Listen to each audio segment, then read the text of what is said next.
Então, continuando, pessoal, o que a gente tinha falado, o Centro de Mídias, né, ele trouxe uma segunda aula sobre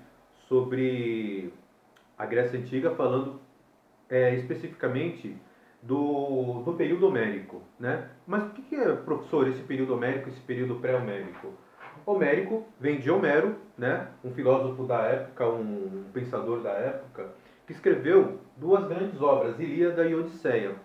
Ilíada é que conta a história de, de um troiano que vai para a cidade de Ítaca lá e ele acaba se apaixonando pela, pela.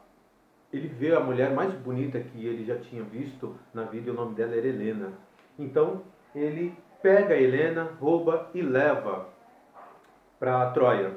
E aí os Ítacos, né, os gregos de Ítaca, os gregos eles pegam e constroem um grande cavalo e oferecem de presente, já que eles conflitaram para tentar pegar a Helena e não deu certo, então eles falaram o seguinte: vamos promover a paz, né? Fizeram um grande cavalo de madeira, entregaram de presente para os troianos, já que os troianos tinham cavalos, e também deram bastante bebida para eles.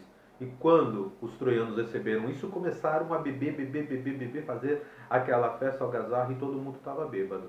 No meio da noite, algumas portinholas que estavam dentro do cavalo, elas se abriram e de lá saíram muitos soldados gregos, né? Soldados ítacos, e começaram então a lutar contra os troianos, tá? E acabaram os gregos vencendo aquela disputa com os troianos, tendo ali a vitória com base no cavalo de Troia. Uma das coisas também bastante interessantes que tem aqui é que os aqueus micênicos, quando foram para a ilha de Creta, também surgiu a ideia de mitologia. Uma das primeiras mitologias que vai surgir vai ser na ilha de Creta, com os cretenses. Acredita-se que lá, em um determinado período, vivia um determinado rei, né?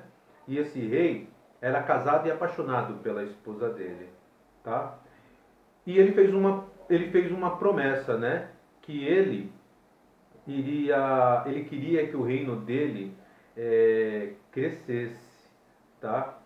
E com isso ele falava que se por um acaso ele desonrasse, né? Era com a pessoa que ele mais amava que de certa forma ele poderia perdê-la, né? Ou seja, se distanciar dela de alguma forma, aquilo seria o pior para ele. E aí, os deuses fazem com que o seu reino prospere e um dia ele recebe dos deuses um grande touro branco, todo branco, albino, grande, garanhão, bonito, né? Tipo aqueles premiados é, de procriação, tá? E aí ele recebe, e ele acha aquele touro tão bonito, ele se apaixona por aquele touro, ele acha aquele touro tudo. Só que um dia os deuses chegam lá para ele e falam o seguinte: agora eu quero que você mate o touro em sacrifício.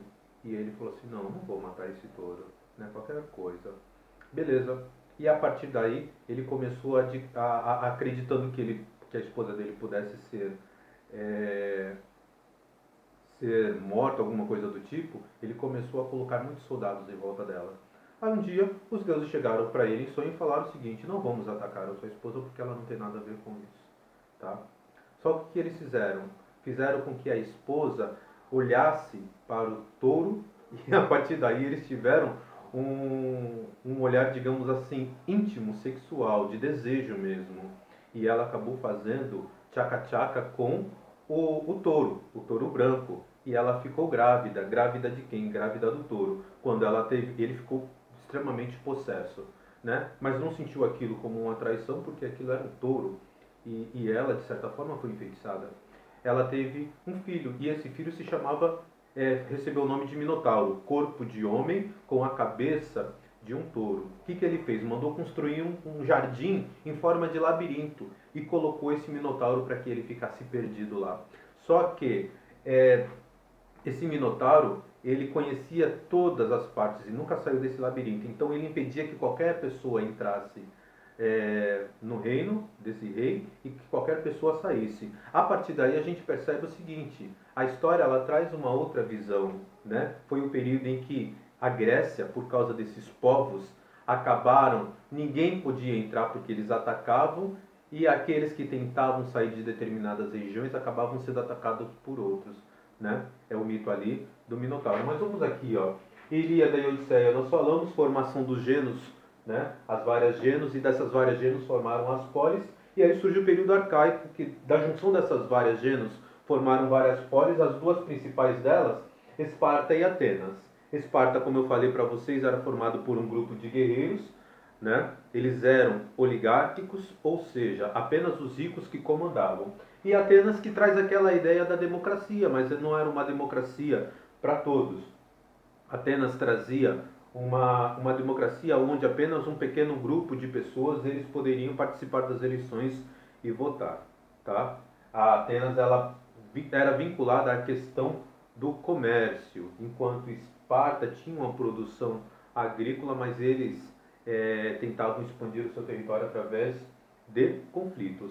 E foi nessa continuação dessa segunda aula que nós falamos mais adiante sobre o papel da mulher na Grécia. E aí eu falo esse papel da mulher lá na aulinha com vocês, ok?